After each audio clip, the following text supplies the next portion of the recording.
All right, guys, your next comic come to stage. This guy, very, very funny guy. He comes to us from the great state of Canada. Please give it up for Jordan Chyzowski. Everybody let him hear Jordan Chyzowski. I'm unemployed. I don't know if you guys are unemployed.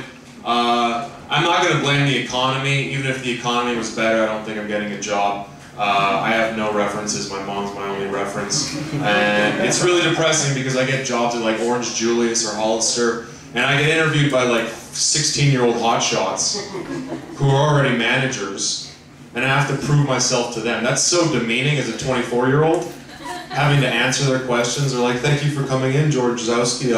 What would you say is your greatest strength?"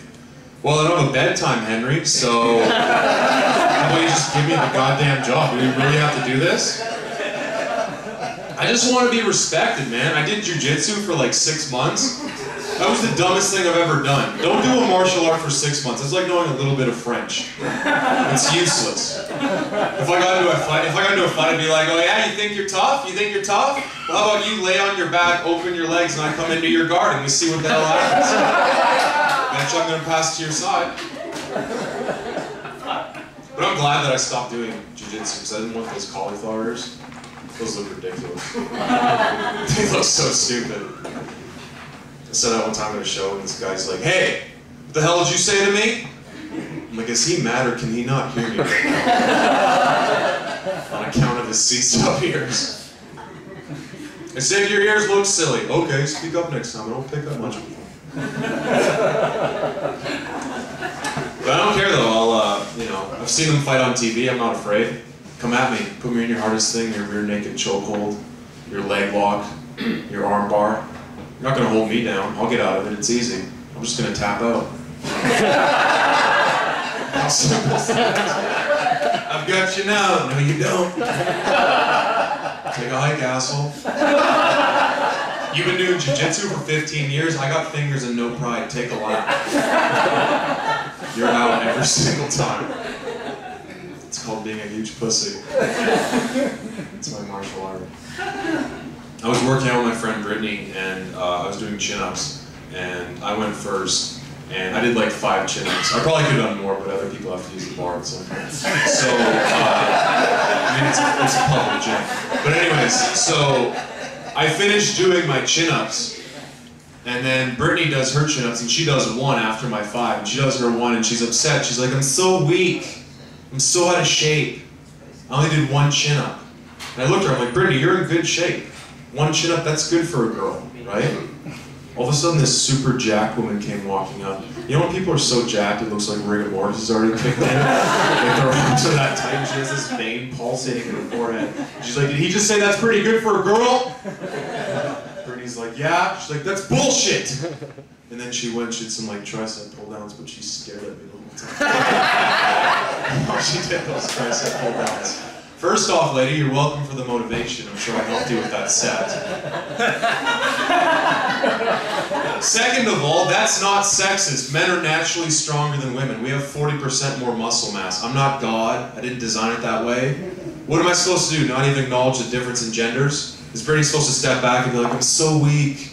I'm so out of shape. I only did 1 chin-up." Am I supposed to step back and go, "Yeah, I did 5. That's fucking embarrassing.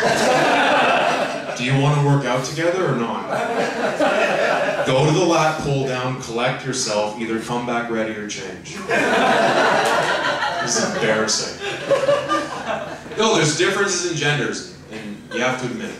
Like if my buddy came up and he's like, "Hey Jordan, check this out. I can make a little bit of breast milk."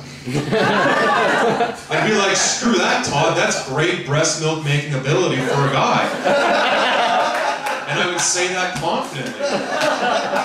I wouldn't expect some dude with like surgically implanted double D's to roll up like, "Did he just say that's pretty good breast milk making ability for a guy? That's such bullshit."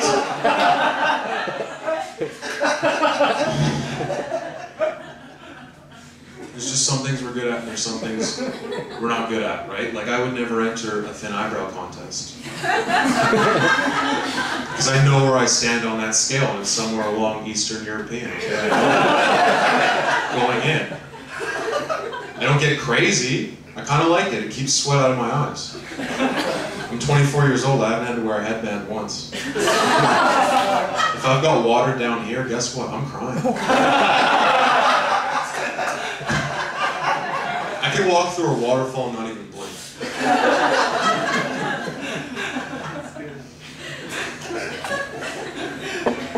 So I recently moved in with a roommate, and I'm a slob. I'm a complete slob. So I told him I'm a hoarder. I'm not. In no way, shape, or form am I a hoarder. I'm just lazy. I'm so lazy. But there, you get way more sympathy when you just tell people you're a hoarder. It's like the craziest thing. People just come over and be like, "This is disgusting. You should be ashamed of yourself."